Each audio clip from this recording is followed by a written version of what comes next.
We have someone who is here in person, Ayo Kimathi. And then we have someone that is with us virtually, Vince McAvoy. So we'll go with Ms. Kimathi. Mr. Kimathi. Welcome, whenever you're ready, for 2 minutes.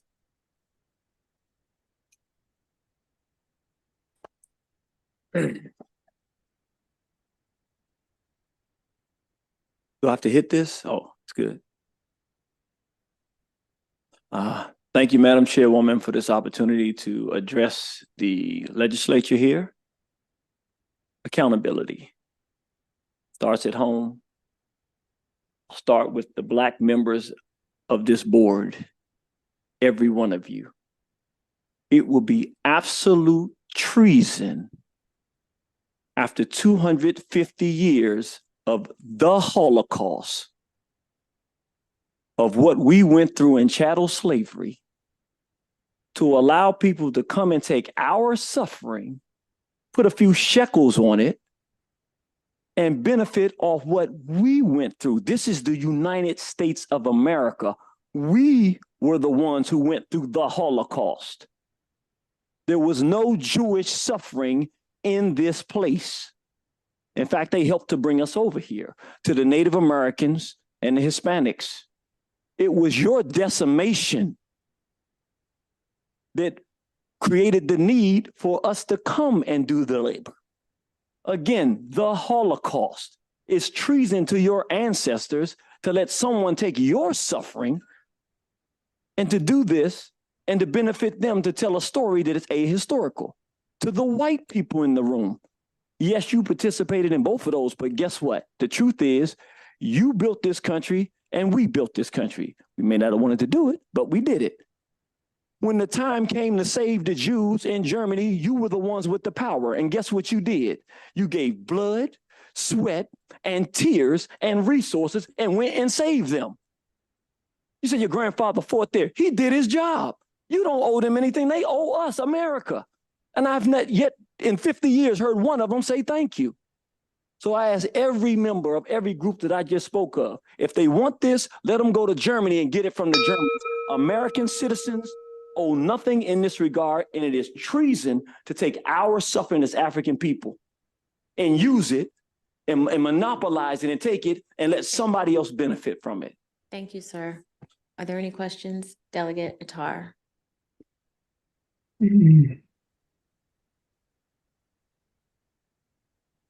Thank you, Madam Chair. If I may say, and isn't that so statement, isn't that so that this individual came here to prove why this bill is necessary?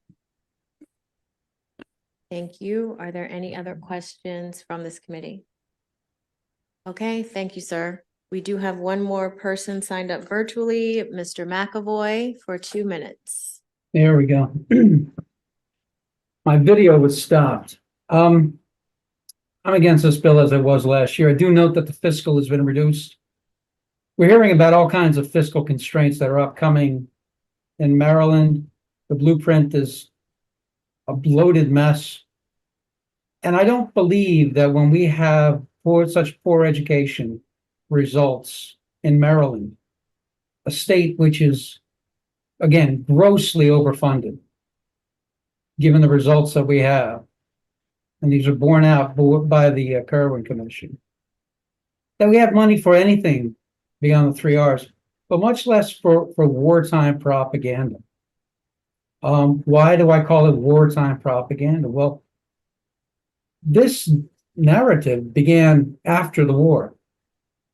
And, you know, I'm a math person, so I appreciate that STEM discussion earlier, but, you know, math is part of STEM. And so I have never been taken to be someone who says that 2 + 2 = 5. It doesn't. Nor that 6 million minus 2 million minus another million still equals 6 million. I am not a historian, but what I don't like being told is stuff that's leading up to things that are in a wartime effort. And right now, I'm looking at this book right here, which is acting fact or fiction. In other words, it's not really taking a side. But that's my kind of reading, something that goes into detail and lets you make the decisions. And so when I look at the forward from Dave Gahari, who helped write this book, I noticed that there's no definitive source. And so when I hear that the state of Maryland wants to put forth monies for these different teachers' aides, I find it very perplexing. I'm against this bill. I'm happy to take questions. Thank you. Thank you. Are there any questions from the committee? Okay, seeing none, thank you very much. And that concludes the testimony on House Bill 71. House Bill 25, Delegate Maggioni. And I have here Benjamin Maynard, Jeffrey Trimbath, Ayo Kimathi.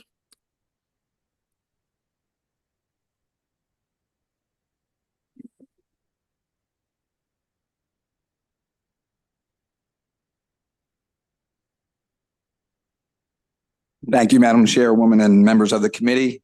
I'm Delegate Mangione for the record, here to present HB 25. I'll start off by saying that this bill is very simple. What this bill does, it removes books from public school libraries that contain very graphic and explicit sexual content. These books are clearly not appropriate for schools or for the eyes of children in elementary or middle school. It is abundantly clear that the individual content of some books is clearly age inappropriate for children and should not be in our public school libraries. Parents have every right to protect their children and to reduce their children's exposure to sexually graphic, age inappropriate material, especially at public school libraries. This bill would restrict from public school libraries that show, depict, or write about sex or sex acts in a graphic manner. Perhaps most important in all of the conversation we'll have is that there is no academic or social value in providing children access to books with explicit content that goes into graphic detail about sex acts. Books that have been removed from Maryland schools include Doing It, 19 Minutes, Sex is a Funny World, All Boys Aren't Blue, and Jack of Hearts and Other Parts, just to name a few. These books were removed from public schools in Maryland because of their graphic sexual nature. Let me be clear that this is not book burning. This is not book banning. This is about setting standards for public school libraries and for young children. No one is saying remove these books from the public square. There are public libraries that are not elementary, middle school, taxpayer-funded libraries that can have these materials there. And if a parent deems it necessary to expose their children to this, they are happy, more than welcome, to go to those libraries. So finally, I'll sit back and I'll ask again, what benefit does it have to a fifth grader to read graphic, sexual, explicit material in schools? So thank you, Madam Chair, for allowing me to present today.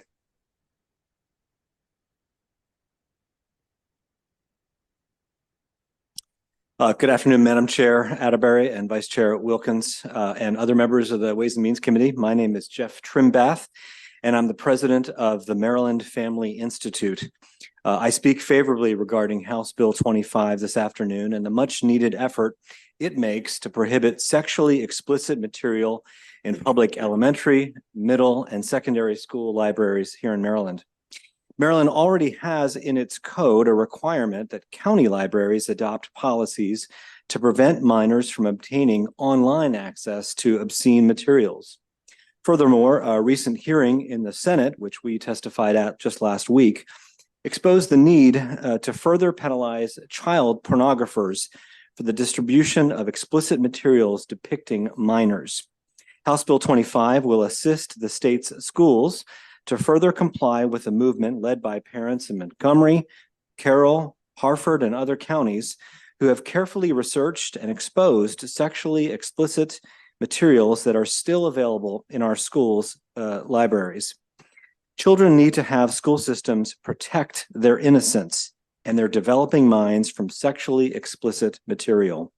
While variation among counties will certainly exist, the state must protect children from being introduced to topics such as adult oral and anal sex, child rape and victimization, incest, and other forms of sexually explicit activity, which young minds simply cannot comprehend or process effectively.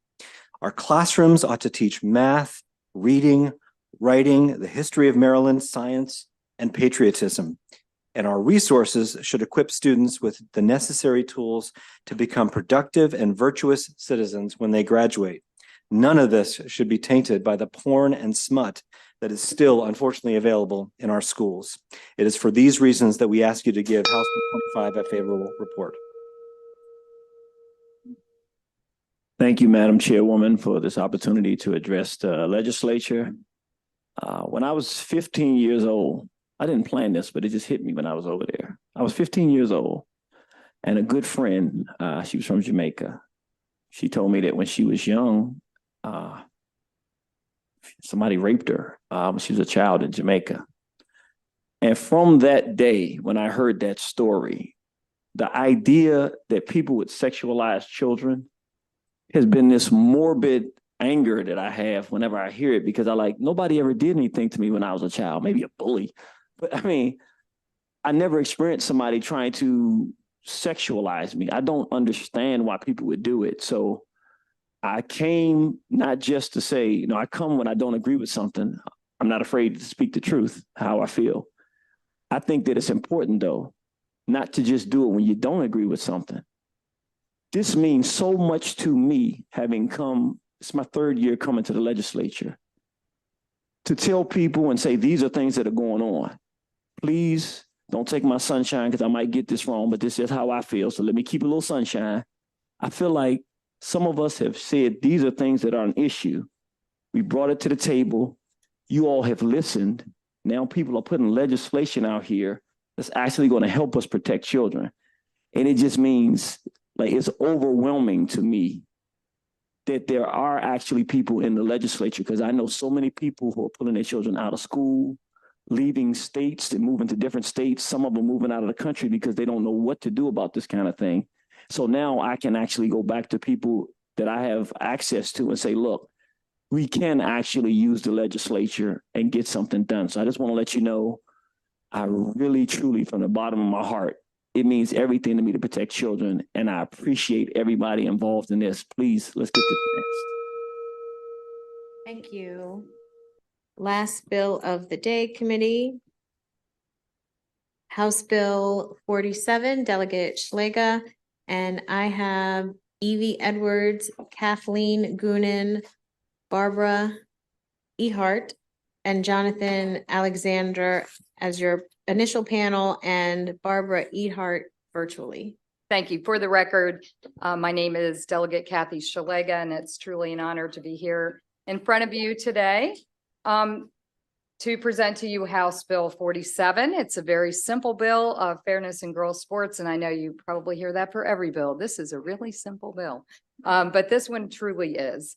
It's about fairness for girls. It's about protecting our girls on the field and in the locker room. House Bill 47 simply says junior varsity and varsity girls sports will be limited to biological girls. Competition at this level, at the varsity and JV level, is where our girls really earn medals, records, scholarships, collegiate opportunities. And from there, we know our girls can actually go to the Olympics. So these are truly areas of competition that we need to preserve for our girls. It's science, it's biology. Boys are faster, they're stronger, they're bigger, they jump higher, they have more muscles because they have a bigger cardiovascular system, bigger bones, testosterone, and more. It's not just about protecting girls' athletic opportunities, but this is also about protecting them from injuries. In the last field hockey season that just passed, there was a high school girl in New England that was playing field hockey, and there was a biological boy on the opposing team, and he hit the puck so hard, he knocked her teeth out. And it was a serious injury. You can Google it and find the horrific details on that. There was also a volleyball player, and just you may or may not know, but the net in girls volleyball is lower for girls than it is for boys. And there was a biological boy playing on the opposing team. He spiked the ball down so hard on her head that he gave her a concussion. and she is facing some head injury issues right now. That's another story. You can Google and find the details. Finally, this is about protecting our girls in the locker room, in the showers and the dressing rooms, because this is important. And I would point to Riley Gaines. She's gained quite a bit of notoriety around this issue. She was a collegiate swimmer and she supports this bill and regrets that she couldn't be here with us today. But she swam against Leah Thomas, and she doesn't just talk about the competition in swimming against a biological man that had just a few years previously been a male competitive collegiate swimmer, but she talked about the locker room. And one of her teammates had unfortunately been a victim of sexual assault, and seeing Leah Thomas walk around the locker room naked as they're changing for swimming competition in a full male biological regalia was quite disturbing for the women on that team. So, you know, we have an opportunity here to protect JV and varsity high school girls competition for biological girls. And thank you all again for allowing me to be here. Thank you for this opportunity to speak to the legislature. I feel like I'm living in some kind of horror movie. I heard the lady that made the bill talk about some girls in a locker room and a naked guy walk in there. I got a 12-year-old daughter. To me, this is not a hard one because I was thinking that I was coming to support a bill that I like because it protects the women. This bill protects me. I don't want no call about nobody, no guy coming in there with my daughter. I don't know this new stuff. All I knew when I grew up was men protect women and children. I haven't changed. I don't know how to change to turn that. Some woman in my family give me a call that somebody did something to them. I'm going to investigate. I can't imagine my daughter saying some naked guy. I don't want to hear this fancy stuff of how much hormones. You don't put this in front of my daughter. Like, that's my rule. Like, what good is it me fighting to take this filth out of the school system with these books? Well, so you don't have to give him naked people in the book. He can just walk right into the shower. I feel like I'm going a little bit crazy here. Let me just say this, particularly to the men. I got to say this. What are we supposed to do for our daughters and our wives? What are we supposed to do if we can't protect them? I got to have the men to vote for this, and for the women, I just have to plead with you. We're not trying to control anything as a man. I just came honestly because I don't want nothing bad to happen to you. I'm just being 100% honest. I can't imagine sitting there. I couldn't do it. Like, you put me in a position. I got a friend right now that's in the Midwest that's facing charges. You telling me I'm supposed to watch a guy walk into a locker room with some little girls? You put me in problem. So please vote in favor of this bill. I like it, and I think it's good, and I think it's simple. Legislators, make the law.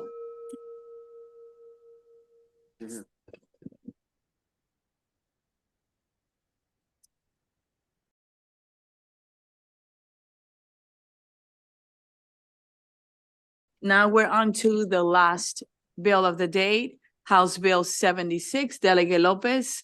Will you be so kind, Health Occupations Pharmacist Administration of Vaccines, if you could be so kind and bring your panel. And for those of you that are waiting, I know this is the last bill. I know you waited all day, and we will be listening to you as attentively as we did at 1 o'clock when we started the hearings.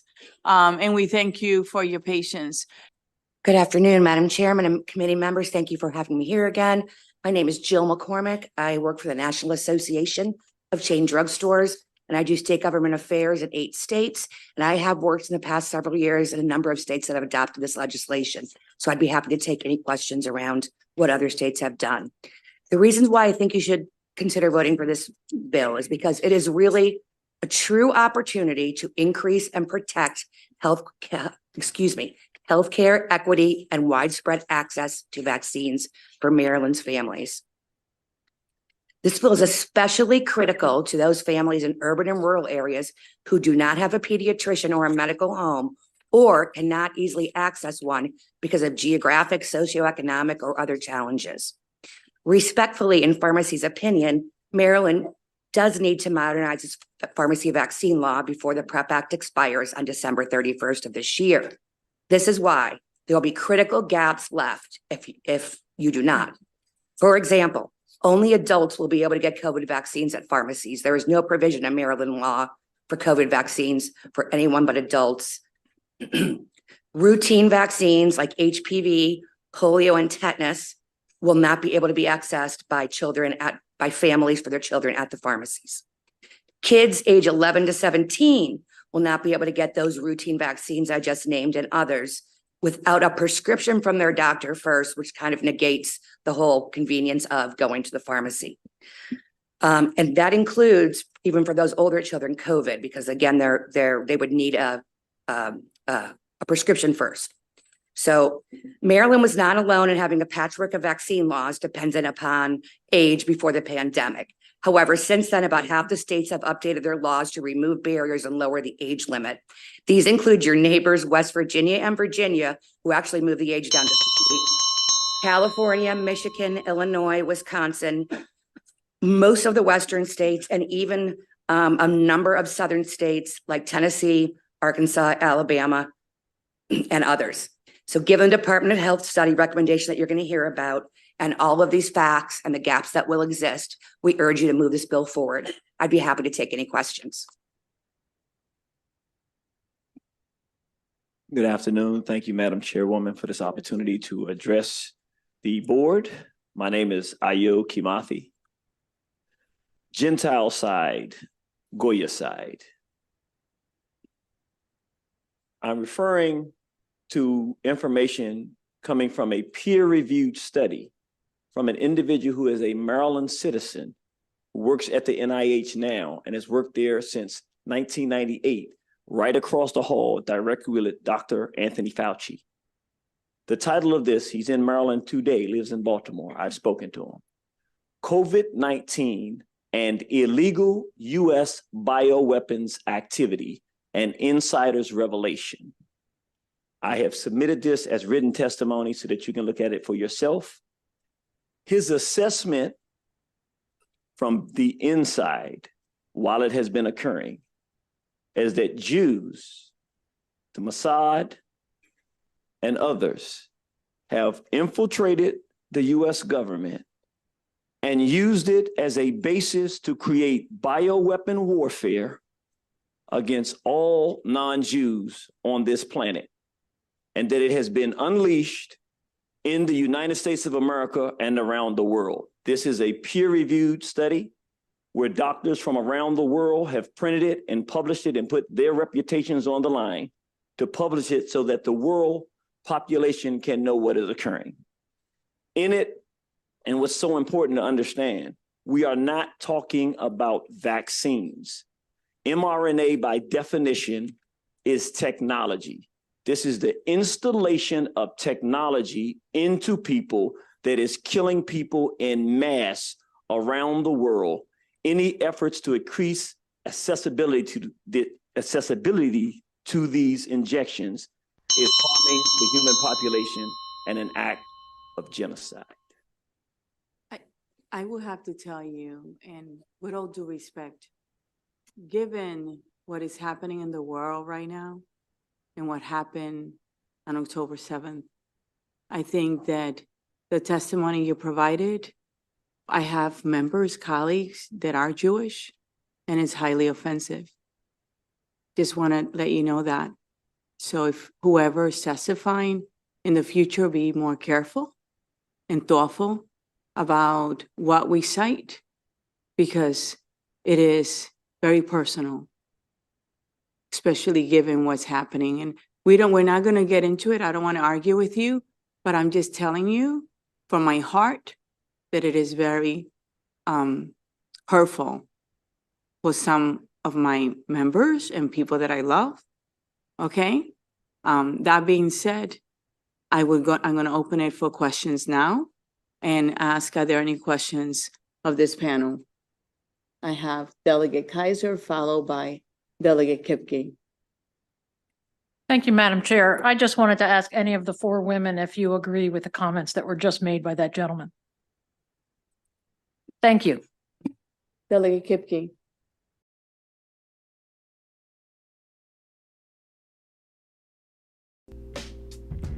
Thank you for watching this video. Don't forget to like, share, and subscribe. Also follow us on our other social media platforms. On Instagram, we're at dc.radical1. On Twitter, we're at dc_radical_ONE. And the Cash App is $DC Radical1. Again, thank you for subscribing. A BB for ODA and straight black pride.